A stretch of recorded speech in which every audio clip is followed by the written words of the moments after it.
Good morning, everybody. I'd like to welcome all of you to our presentation. This is Virtual Audits in a Post-Pandemic World.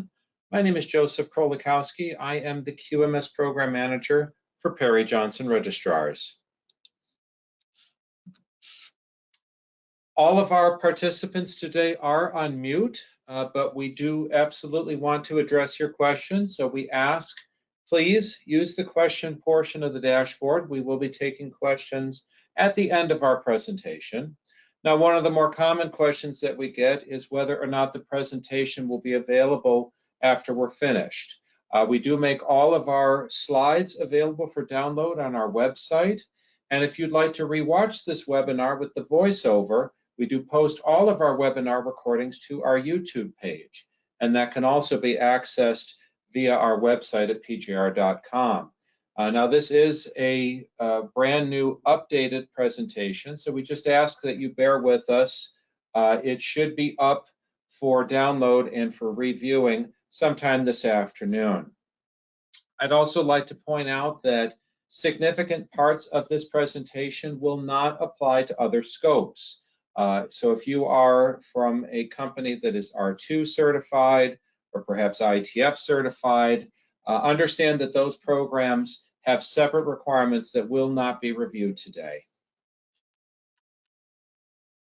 Our topics for today, we're going to begin with unpacking where virtual audit policy comes from, the high-level requirements that PJR has to abide by. We're going to discuss how an audit gets approved to be virtual in the first place. We're going to go over some new controls and some oversight that were introduced this year. We're going to review the concept of hybrid audits. We'll take a look at expectations for audit reporting and nonconformances, a couple of concluding remarks, and then your questions.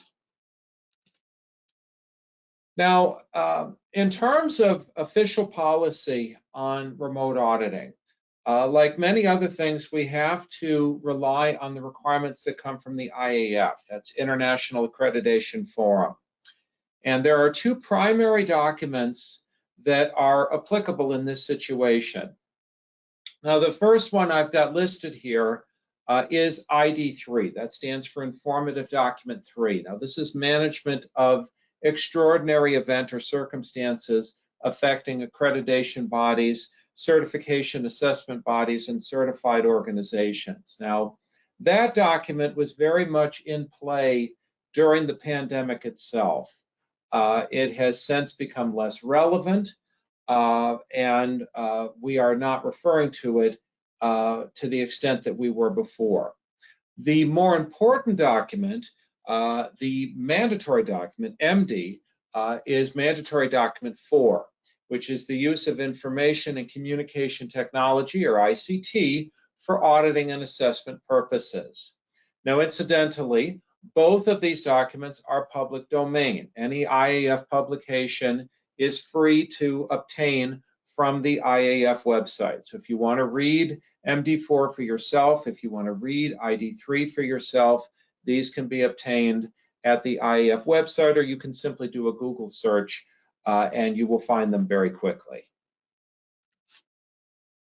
Now, ID3 and MD4 both require that PJR contact our client and conduct what's called a risk-based assessment on whether or not a virtual audit is possible. Now, we have established a special form. Several of you on our call today have probably already seen it. It's our F108 ICT, and this enables us to gather the necessary information and make the specified risk-based assessment. Now, the current version of the F108 ICT, it's actually gone through somewhat of an overhaul. It's now broken down into three parts. Part A is completed by your PJR scheduler. It's completed internally here at PJR headquarters, and only if applicable. Part B is only completed if Part A is not. Part A is completed by you, the client, the party representing or requesting rather the virtual audit. And then Part C is mandatory. That's completed by the party requesting the virtual audit in all cases. And we're going to get into what's in these three parts over the next several slides here. Now in Part A, we have provided a space for our internal team to capture some of the remote audit justifications that originate from PJR's end. So for example, if we have an auditor that is immunocompromised and cannot travel, if we have an audit coming up that is strictly going to be administrative areas, perhaps a revisit audit that's being done for majors that were written against management review.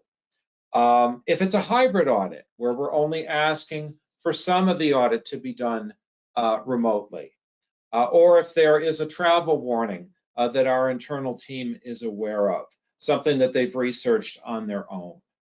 So again, Part A is filled out by a representative of PJR and is not to be filled out by the client.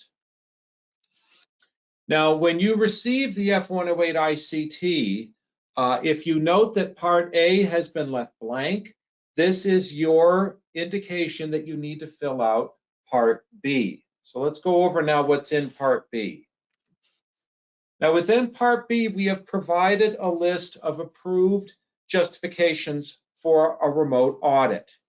Now these include a positive COVID test amongst your on-site team members. Now please note, we will only accept COVID as a reasoning if we are given evidence of a test. Now this can be redacted evidence, and only if the audit is set to take place within the next 14 days.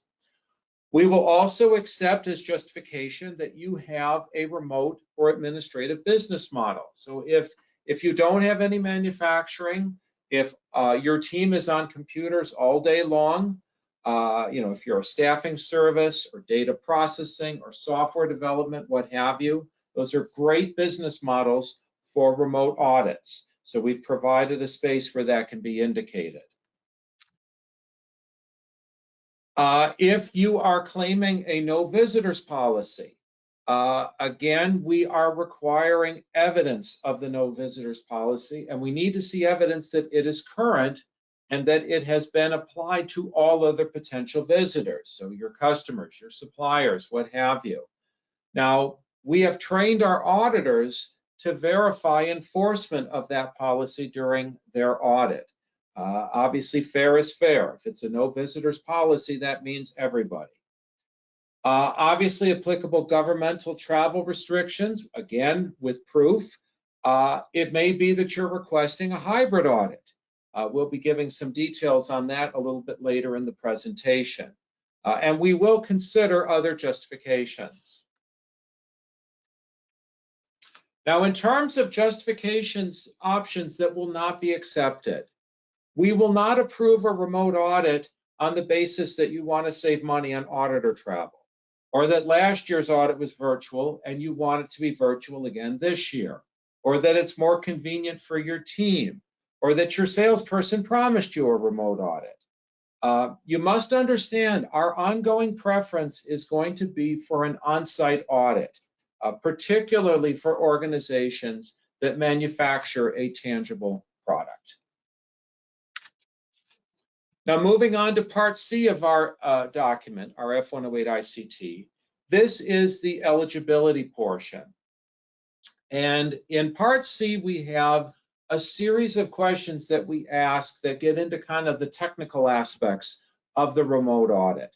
And these are the actual questions that appear. We want to know, firstly, are you comfortable working with either GoToMeeting or Microsoft Teams? Are 100% of your records maintained in an electronic fashion?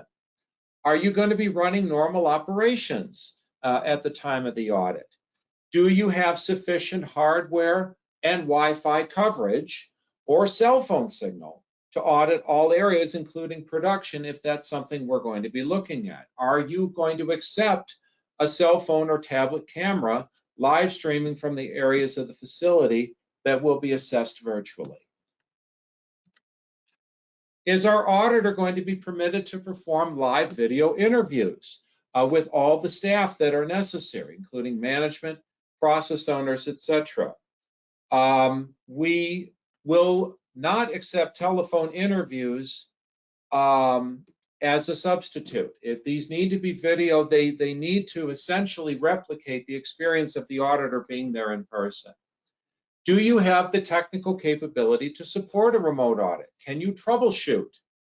Have you been audited virtually in the past? Was it a positive value-added experience? Have there been changes in your organization since your last audit? And these three are new. Do you consent to PGR recording all or some of the audit activity for later review to ensure that the audit process was carried out in accordance with our policies and procedures? Do you consent to PGR management staff potentially joining the virtual audit to validate its integrity? And lastly, do you agree to a technology test session in advance of the audit? Now, there's a lot of key takeaways from this. Firstly, there are many reasons to have a virtual audit. And our long-term plan was always to get past the COVID-driven emergency use arrangement. Now, if you're not aware, the pandemic was declared over in May of 2023. So COVID is over from the perspective of the industry. But we have a lot of clients with business models that are a great fit for remote auditing. The key is to capture a satisfactory rationale in a traceable manner. Also, clients have to understand that they have a responsibility to make sure the remote audit is successful. Remote auditing is viewed as a privilege, and it is not a right for either the client or for the auditor. And again, on-site audits are the default position in making audit arrangements. And thus, we've had to step up our rhetoric in terms of the client selling us on their ability to not only participate in a remote audit, but for that remote audit to be as effective as an on-site audit. Now, to make our position perfectly clear, there are three conditions that must be met. Firstly, there must be live chat over a person-to-person interface with live sharing of the auditee's screen. Secondly, the records must be 100% or nearly 100% electronic. We will potentially allow exceptions to that. And production assessments must take place in person. This must be a hybrid audit unless there is a documented current risk to auditor and/or client health. Now, we've added, as I mentioned, some new oversight of the remote audit process. And I'd like to go over now the two new layers that were added, that being random witness assessments and recording of audits. So let's go ahead and unpack these two new controls a bit more thoroughly. Random witness assessments have been positioned as a way of demonstrating control over the remote audit process and ensuring auditor rigor. So if your audit is selected, you won't be told when the witness assessor is going to be joining the audit, only that it is possible that they will join the audit. Now, if your audit is selected, it's really not going to mean anything in terms of how the audit is executed. The witness assessor will have their camera off, they'll have their microphone muted, and they will absolutely not interfere in any way, shape, or form with the audit process. Now, if you refuse to consent to a witness assessor, understand that your request for a remote audit will almost certainly be rejected.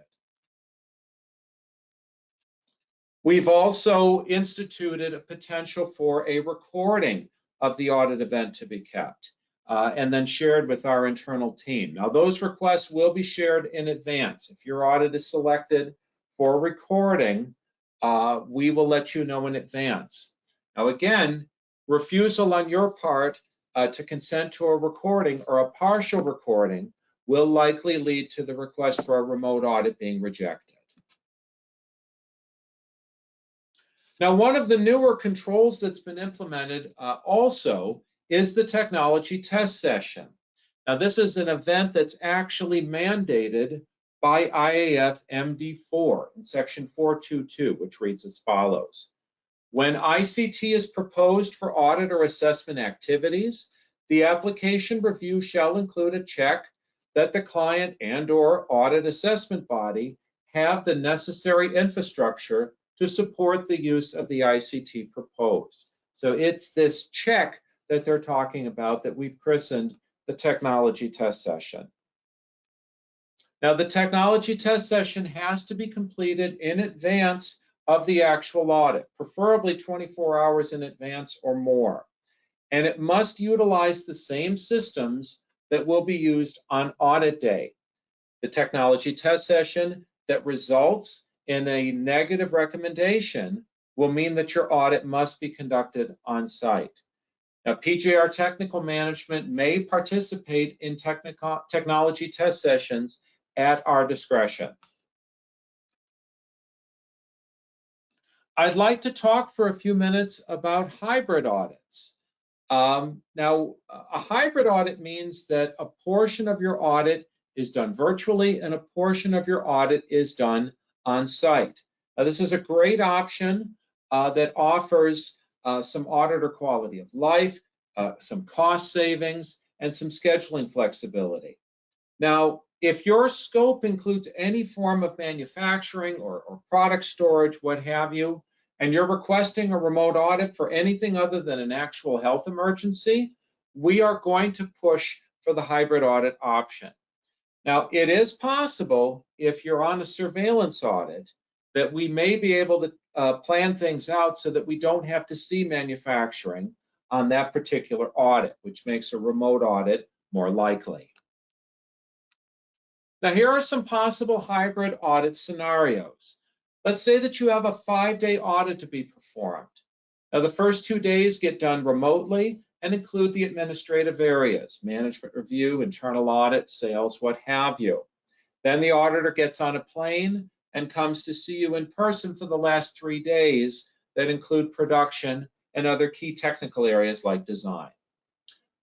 Second possibility, let's say that you have a 4-day audit to be performed and you want it done in 2 calendar days. Well, we could have an auditor come on site to do the production aspects of the audit and a second auditor virtually doing the administrative aspects. And we can then get the audit done in 2 calendar days. Let's say that the situation is you had an on-site audit that resulted in multiple majors and requires a revisit. We could potentially do the revisit virtually if the majors are rooted in administrative areas and don't require an on-site assessment. Also, one final possible scenario, let's say that you're having an audit and we find out there's been a rather significant headcount increase that's leading to an additional half-day of required audit time. That additional audit time potentially could be done concurrently by another remote auditor. So that there's lots of possibilities for remote audits. Now, it's very important that we distinguish what a virtual audit is not. And it is not accomplished by the auditor being emailed a bunch of information for offsite review. Among other things, doing that would represent a violation of IAF MD4, where it states that adequate controls need to be in place to avoid abuses that could compromise the integrity of the audit assessment process. If the client is selecting all audit samples themselves, that principle is not met. And that includes a situation where everything is given via Dropbox or Google Drive. For the audit to be truly virtual and meet the requirements from IAF and ISO, the auditing technique must permit the auditor to assess the system in the exact same way as if they were sitting in the client's facility. And that means random sampling and all of the other auditing techniques that are mandated by IAF and things like ISO 17021 and 19011. To be very clear, offsite auditing is not the same as virtual auditing. Now, if we are in a situation where an on-site audit cannot be done, if we have a health emergency, and a virtual audit isn't possible either. If you don't have electronic records or some other challenge, we have a couple of options based on ID3. And ID3 is in play if there is an emergency, if there's something that is preventing an on-site audit. We can delay your surveillance assessment. If you're in a recertification situation, it's even possible for us to extend your current certificate. So we do have options if we can do neither an on-site nor a virtual audit. You just need to reach out and get us involved. Now, as mentioned, we want to try to limit virtual auditing to administrative areas. And there's a lot of things that can be looked at virtually effectively with the same rigor as if we were on site. So I've given kind of a partial list here, things like management review and complaint resolution, product design, even if it's rooted in computer systems, training, website review, obviously, what have you. So there's a lot of things that can be successfully looked at in the context of a virtual audit. Now, random sampling, as I mentioned, is indeed still required. It's vital to the integrity of the audit process that random sampling be utilized. Now, screen sharing is a privilege. It enables it for the auditor to review your screen and select what they want to see, and that is what's required. The auditor does need to be in a position where they are selecting their own samples. Again, off-site auditing, virtual auditing, not the same thing. Now, in terms of what you can expect for your audit report, if the entire audit was done virtually and there is no on-site portion, you should still expect the full audit package to be turned over to you in accordance with our established policy on package preparation, which means you should be getting your audit report, any nonconformances, your audit plan, and the acceptance of findings form. Now, if you're in a hybrid audit, if there's going to be an on-site portion to be done later, your package will be provided upon completion of the on-site portion. Now, obviously, we can provide documented verification that the virtual portion was completed if you happen to need it. In terms of nonconformances, any virtual audit issued nonconformance will still follow our established protocol for resolution. You're still going to provide the full four-part response: correction, extent analysis, root cause, corrective action. Now, please note, if you're in a hybrid audit situation, and let's say you've got an audit that's virtual Monday and Tuesday and on-site Wednesday and Thursday. If you get a nonconformance during the virtual portion, you are not allowed to just fix it and show it to the auditor when they show up for the on-site portion of the audit. We still need the full documented response. And all timing requirements are still in effect, and that means from the full completion of the audit. So if you have a hybrid audit that's spread out over a 2-week period, the timing kicks in at the point that the closing meeting takes place, when the audit is officially over. Obviously, sector-specific rules remain in effect in those situations as well. Now, we want to be reasonable in offering options to our clients to ensure a value-added audit experience, but we also have to be cognizant of industry requirements and ensure that we're not performing a remote audit with insufficient justification. We do hope that this is beneficial to you and that you're able to take advantage of a remote audit option to the extent possible. I'd like to invite you to tune in for one of our other webinars. We have a special presentation on our Pro 3 and related bylaws on promotion of your management system certification. This goes over all of the different rules and requirements for promoting that you're an ISO certified company. We also have a presentation called Your Ongoing Relationship with PJR. This is a kind of a special presentation on what to do if things are changing within your organization. And as an add-on, it also covers the dispute process. And we have a variety of webinars on a lot of other topics, covering things like corrective action, stage 1 audits, the various standards that we certify, and so forth. If you'd like to be kept informed of the latest news automatically, the best way for you to do that is to visit our website at pjr.com. If you go to the bottom of the page and enter your email address in the provided space and click subscribe, you will be opted in for automatic updates on new webinars, changes to the standards, and other points of information. I do thank you for your time. As a reminder, our presentation will be available for download shortly, probably within a couple of hours.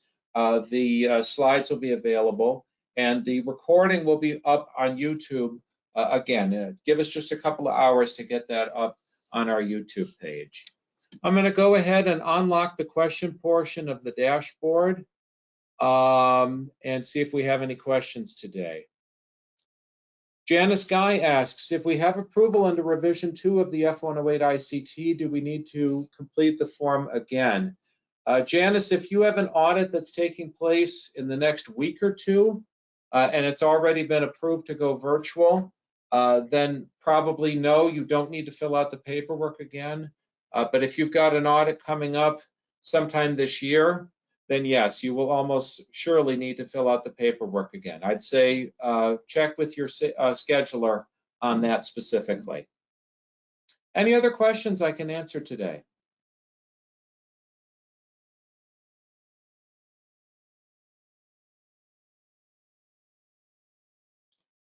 Okay, well, wishing everyone a great weekend. Stay safe and have a wonderful day, all of you.